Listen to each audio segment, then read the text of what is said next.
faqad fazal muttaqun.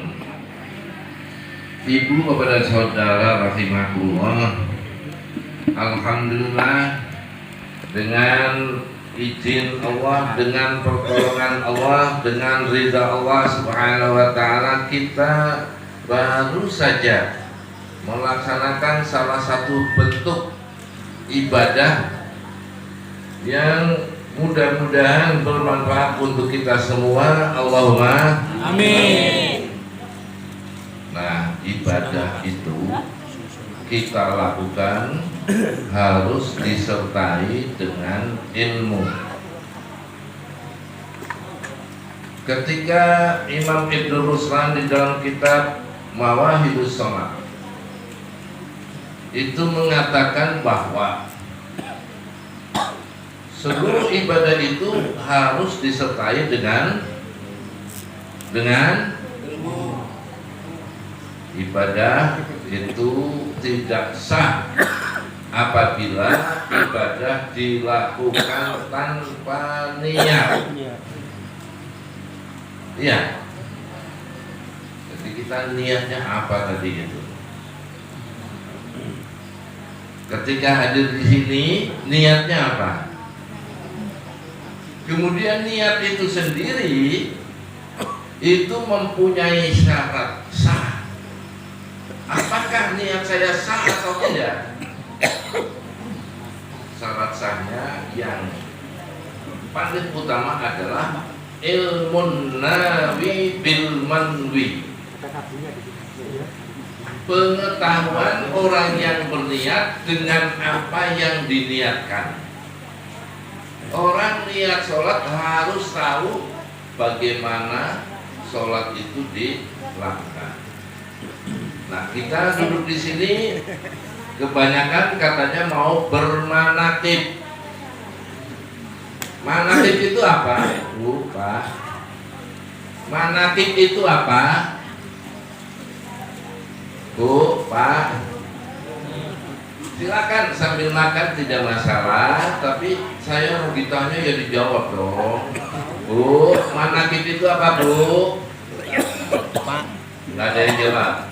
Terus sampean kesini tuh manakib untuk apa? Nggak tahu manakib itu apa. Bapak tahu manakib itu apa? Nggak tahu. Ya. Nah, selama ini mengerjakan manakib kemudian tidak tahu apa itu manakib, terus bagaimana? Baik, manakib itu berasal dari bahasa Arab yang bentuk tunggalnya adalah mangkobah. Mangkobah itu artinya cerita baik. Sehingga orang yang bermanakib itu adalah orang yang sedang bercerita baik. Dalam hal ini karena manakib Syekh Abdul Qadir Jailani, berarti ibu, bapak dan saudara sedang bercerita siapa Syekh Abdul Qadir Jailani radhiyallahu anhu. Makanya kemudian sebagian kelompok, tidak semua, itu kalau bermanakib itu kemudian ada ustadz yang membaca bahasa Indonesianya. Ini tadi kan bahasa Arab semua loh. Maaf Bu, tadi mendengar manakib yang dibaca, tahu nggak maknanya apa? Bapak-bapak tahu? Tapi seperti yang saya ceritakan kemarin, walaupun kita tidak tahu maknanya, tetap bermanfaat, tetap akan ada faedahnya, tapi akan lebih baik lagi apabila kita tahu maknanya. Jadi katakanlah manakib tadi kan bentuk jamak dari mangkobah, maka salah satu di antara manakib itu dibaca, antara lain ini, antara lain mangkobah yang dibaca, ada seorang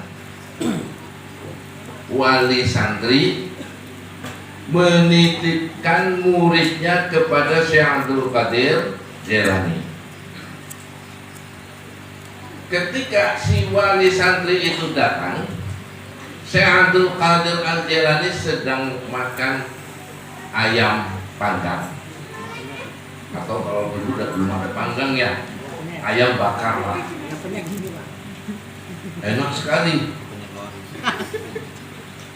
Sementara begitu sampai ke kotaan, ke kamar santri, si santri makan roti kering nelongso.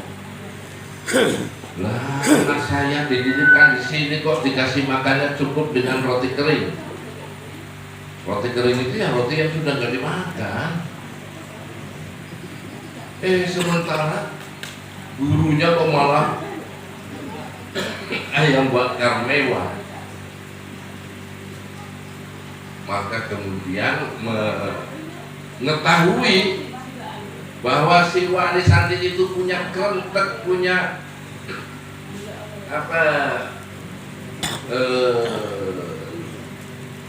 gerakan hati yang isinya begitu tadi. Dipanggilnya,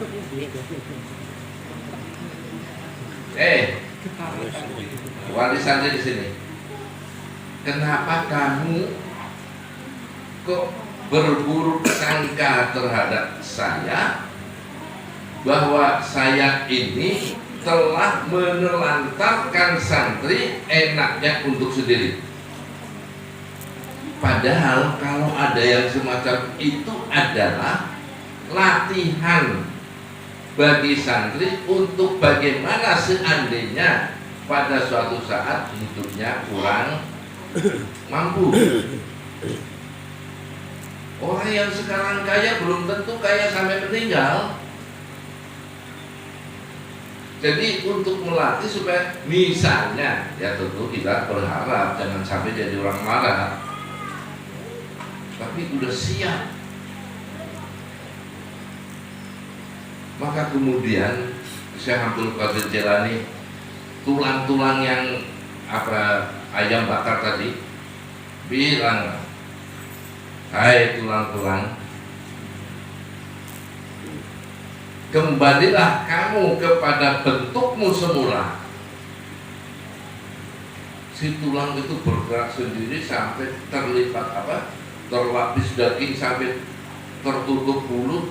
Kemudian la ilaha illallah Muhammadur Rasulullah Syaikhul Qadir Wali.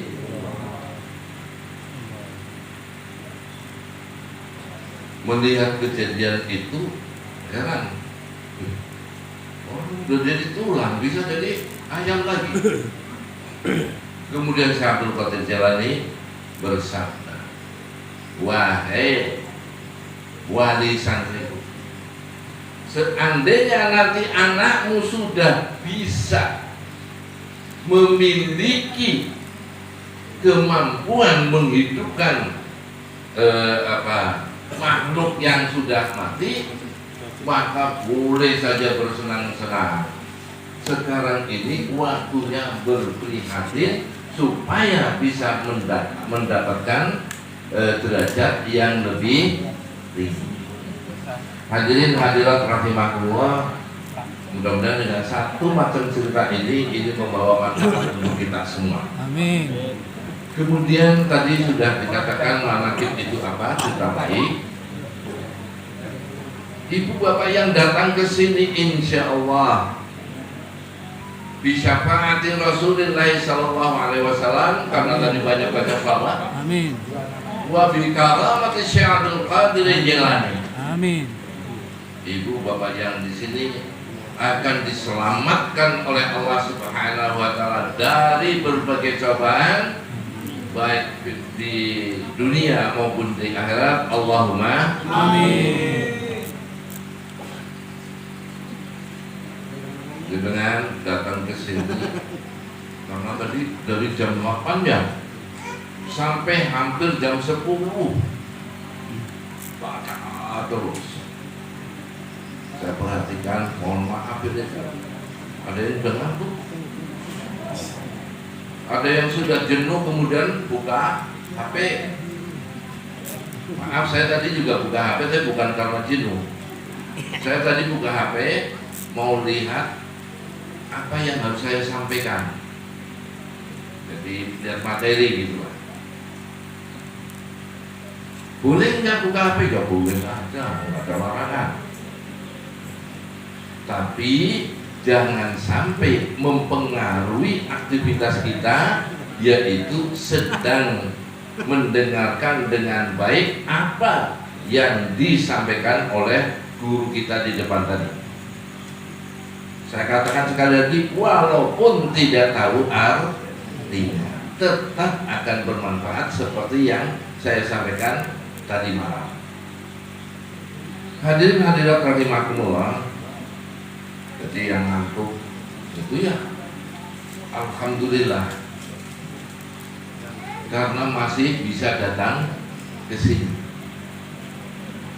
Saya sering mengatakan dalam pengajian-pengajian, orang yang ngantuk jangan diketawain, jangan diejek, jangan diolok-olok. Kenapa? Karena bisa jadi begitu cintanya dia terhadap pengajian, walaupun capek, habis nyuci, habis mengerjakan pekerjaan yang banyak, datang karena cintanya, karena himmahnya, sehingga sampai sini dapat pahala itu. Wah, kalau gitu saya datang mau ngantuk aja di sana, masih dapat pahala. Pahalanya beda dengan yang antara yang ngantuk dengan yang mendengarkan. Tapi yang mendengarkan pun, kalau kemudian dia ngomong sendiri, mendengar sambil bicara, ini hampir sama dengan yang ngantuk tadi. Saya ngaji, tapi ustadznya bahasanya tinggi, atau ustadznya bahasanya beda, pakai bahasa Jawa, sementara yang di sini banyak yang tidak tahu, misalnya. Atau ada alasan lain sehingga tidak paham apa yang disampaikan. Kan bisa jadi ada penceramah itu, hadirin hadirat rahimah semua, pada malam hari ini pelan, nggak sabar saya mendengarkan, sehingga nggak bisa paham karena nggak mendengar, tetap mendapatkan pahala dari thalabul. Jadi kita yang bisa sampai paham terhadap apa yang disampaikan oleh guru, alhamdulillah bisa paham. Tapi jangan sampai memperolok orang yang ikut datang sama-sama tapi gak paham. Karena paham tidak paham itu adalah karunia Allah Subhanahu wa Ta'ala. Kalau malaikat itu ngaku itu di dalam surat Al-Baqarah ya, a'udzubillahi minasyaitonirrajim, sama juga hafal dicoba. Qalu la 'ilma lana illa ma 'allamtana. Mereka berkata, kami ini tidak punya ilmu kecuali yang Engkau berikan kepada kami ya Allah. Nah, jamaah di sini juga hendaknya bersikap.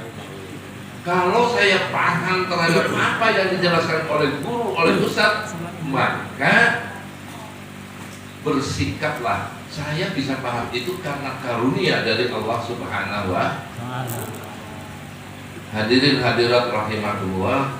Nah, kehadiran ibu bapak setiap hari Rabu ya. Setiap hari Rabu hadir di sini itu merupakan tanda, merupakan indikator atau orang kampus. Tanda bahwa ibu bapak memang senang terhadap Syekh Abdul Qadir. Nah, kalau orang senang kepada seorang wali, maka dia sama dengan senang kepada Nabi. Kalau senang kepada Nabi, maka berarti dia sama dengan senang kepada Allah Subhanahu wa Ta'ala. sehingga kita sering berdoa Allahumma apa? Allahumma rzuqna hubbaka wa hubba nabiyyika wa hubba man yuhibbuka wa hubba amalin yuqarribuni ilaik. Ini kalau sendiri. Kalau jadi imam, wa hubba amalin yuqarribuna ilaik. Jadi beda orang berdoa antara sendiri dengan waktu jadi imam. Kalau berdoa jadi imam kok tetap yuqarribuni ilaik, itu berarti imam ini udah bodohin kepada jamaah. Karena ketika hati-hatikan dulu ya, ya Allah berikanlah, anugerahkanlah kepada kami cinta kepadamu, cinta kepada nabimu, cinta kepada orang yang mencintaimu, cinta kepada aktivitas perbuatan yang mendekatkan diriku kepadamu. Kalau ni mendekatkan diriku kepada Allah. Nah ini diamini. Padahal doanya untuk diri sendiri. Enak banget jadi imam, diamini orang sekampungan.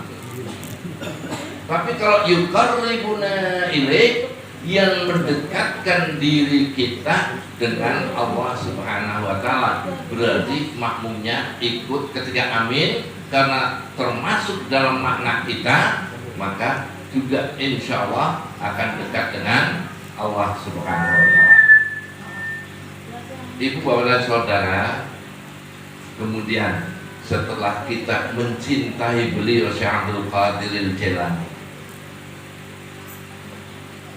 apakah kemudian Syekh Abdul Qadir Jailani mengakui kita sebagai muridnya apa enggak? Kita mencintai, betul. Tapi kita tidak ingin cinta kita itu istilahnya cinta apa ya? Sebelah tangan kan? Cinta yang tidak berbalas. Cinta tidak berbalas itu menyakitkan. Misalnya nih, ini orang sudah berkeluarga itu mungkin pernah mengalami yang sekarang jadi istrinya mungkin cewek yang kedua, yang ketiga. Cintanya pada orang lain, tapi bertepuk tangan sebelah. Akhirnya apa? Ya sudahlah, nikah dengan siapapun. Saya ingin menceritakan bahwa cinta bertepuk tangan sebelah itu menyakitkan. Begitu juga kita mencintai Syekh Abdul Qadir Jailani, sering datang ke tempat ini kan untuk menunjukkan cinta. Tapi apakah Syekh Abdul Qadir Jailani mencintai kita apa enggak? Mengakui kita sebagai muridnya apa enggak? Maka jawabannya adalah kita ya berharap cinta kita berbalas. Sudah sering datang ke sini juga berharap Syekh Abdul Qadir Jailani mencintai kita juga. Allahumma amin. Nah, saya ingin menyampaikan bahwa Syekh Abdul Qadir Jailani itu bisa saja mencintai kita dengan doa kita. Tetapi ada jalan lain agar supaya Syekh Abdul Qadir Jailani bukan sekedar mencintai, tetapi juga mengakui kita sebagai muridnya. Kira-kira ibu bapak yang hadir di sini pengen nggak jadi muridnya Syekh Abdul Qadir Jailani? Benar pengen. Benar. Tahu caranya supaya diakui. Benar. Kalau kita pengen diakui sebagai murid SD, itu yang dilakukan apa? Anak sampean pengen diakui sebagai murid SD 4 misalnya. Daftar. Kalau nggak daftar, kalau di dunia itu ada yang istilahnya murid kacangan. Artinya dia ikut ke dalam kelas tapi tidak bisa didaftar karena umurnya belum cukup 7 tahun. Tapi ikut ke kelas, bisa pinter enggak? Bisa. Bahkan kadang-kadang yang lebih muda bisa lebih pinter daripada yang seumurnya. Tapi nanti kenaikan kelas dinaikkan ke kelas 2 enggak? Enggak, karena enggak terdaftar. Maka agar supaya kita diakui sebagai murid Syekh Abdul Qadir Jailani, kita daftar diri. Kepada siapa daftarnya? Nah ini Syekh Abdul Qadir Jailani punya murid banyak, muridnya punya murid banyak, muridnya punya murid banyak, terus sampai kepada Syekh Muslih bin Abdurrahman Ranggen, sampai pada Syekh Abu Nur Jazuli Amaid Al-Karajani, sampai pada Syekh Guru Anom yang di apa namanya Tasikmalaya ya, Abah Anom ya, Suryalaya. Nah, itu apabila datang ke guru-guru tersebut kita sudah terdaftar. Karena guru ini guru yang punya silsilah. Bisa saja orang ngaku-ngaku saya ini guru mursyid misalnya. Tanyakan mana silsilahnya? Jordan Gada. Curigai. Kenapa? Sudah banyak terjadi orang berguru tidak nanya dulu nasab apa silsilahnya, sehingga masuk ke dalam perguruan yang tidak termasuk dalam 45 macam perguruan yang bersumber. Kalau Syekh Abdul Qadir Jailani itu perguruannya ya Qadiriyah wa Naqsyabandiyah. Kalau Syekh Imam Satori perguruannya Satoriyah. Kalau Imam At-Tijani perguruannya Tijaniyah, Sadzaliyah, Alawiyah. Banyak 45 yang resmi di Indonesia diakui oleh para ulama. Selain yang itu seperti Siddiqiyah yang kemarin ada gusnya, ya ada kasus, itu tidak termasuk yang 45. Ada daftarnya 45 perguruan resmi disebut Thariqah Al-Mu'tabarah An-Nahdiyah, disingkat Jatman, atau ahli Thariqah Al-Mu'tabarah Al-Indonesia, disingkat Jatmi. Jadi Jatman, Jatmi sama. Cuma yang masuk ke dalam apa namanya banomnya NU itu Jatman. Yang Jatmi nggak masuk, termandiri. Tapi saya nggak bahas itu.